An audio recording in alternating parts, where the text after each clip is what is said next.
I heard about this place from a friend. He said that it might help me get things off my chest, so here goes. It all started around 3 months ago. It was a cold night, and I had just gotten off work. I live in a small one-story flat on the outskirts of DC. It's a fine place, but not the most secure. I had just gotten off the phone with my girlfriend, Ilya. I was beat, you know. I was about ready to pass out on my flimsy bed. Of course, my dumbass friend Caro knocked on the door at like 11 p.m. He's done it before, and I reckon he'll do it again. Anyways, he comes in carrying a massive bottle of whiskey, lightly shoving the door behind him. Yo, man, I just bought this massive whiskey bottle for like $2. I, of course, wouldn't trust any alcohol that didn't cost more than $10, so I was a bit skeptical. Where did you get it for so cheap? A friend of a friend of a friend got it from some guy. Want a sip? In hindsight, drinking an entire bottle of whiskey at 11:30 at night was a bad idea, but I had just gotten finished getting yelled at by my manager, so I wasn't in a great headspace. We watched reruns of old 90s sitcoms and drank until around 1:30. Then, Caro just packed up and left, nearly falling several times. He was so drunk. I was pretty tipsy myself. Not as much as Caro, but still enough to make me all tired and stuff. So I walked to my bed and collapsed unconscious. I woke up probably just a few hours later. I heard this banging sound coming from the living room. Sounded like someone fell and hit their head on a countertop. I got up, a massive headache making me want to vomit.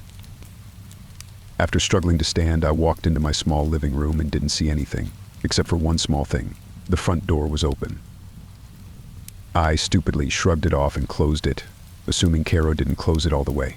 I was about to walk back to my bedroom to get some shut-eye when I saw that my refrigerator was open, too. Now, that freaked me out a little bit. Made me nervous. I was still hungover as hell, though, so I once again shrugged it off. I still grumbled to myself, knowing that I ignored all these major red flags. I closed it and just walked back into my room and laid down in bed. I couldn't get a single wink of sleep, though. My headache was awful.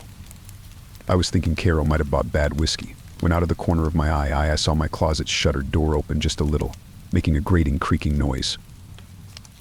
I shot up immediately and stared at that damn closet like the world would end if I had blinked. The closet didn't move an inch further. Was it just the wind? I looked at my window. It was closed. So here I was, wondering what the hell made it move. I was thinking of investigating, but something felt wrong, like I was in danger. Staring daggers at the closet, I slowly stood up and backed away slowly towards my bedroom door. Just as I was about to exit the room, I saw the closet door swing open and a long dark leg with a boot step through. I didn't think twice and slammed my door shut. I locked it from the outside and fell straight on my ass. I stared at the door, seated on the carpeted floor for what felt like hours. As I listened, I heard this awful scratching on the door, like a cat going at a scratching post. I got up and ran to the landlines and immediately dialed 911.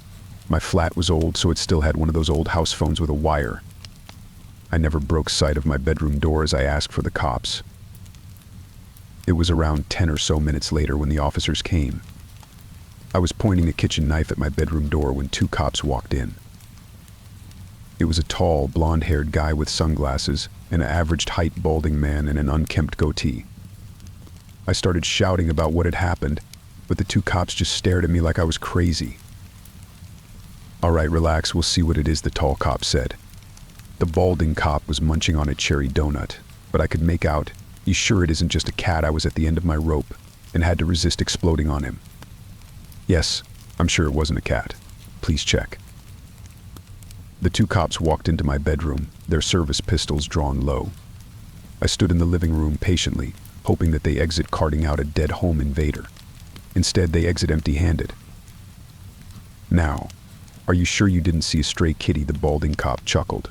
I pushed past them, into my bedroom. Nothing. My closet was closed. Everything was in order. Even my window was still closed. The cops said they'd do an investigation, but that's just short talk for. We're never looking into this. This whole incident kept me up for weeks even. I started to wonder, was I mistaken? Did any of it actually happen? Or was it some drunken hallucination I made up?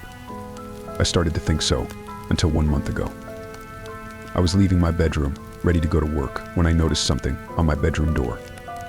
Several long scratch marks on the lower half of the door. They were apparent, clear as day scratch marks from a knife. I know now that whatever happened that night, it wasn't made up. It wasn't a dream, and that terrifies me.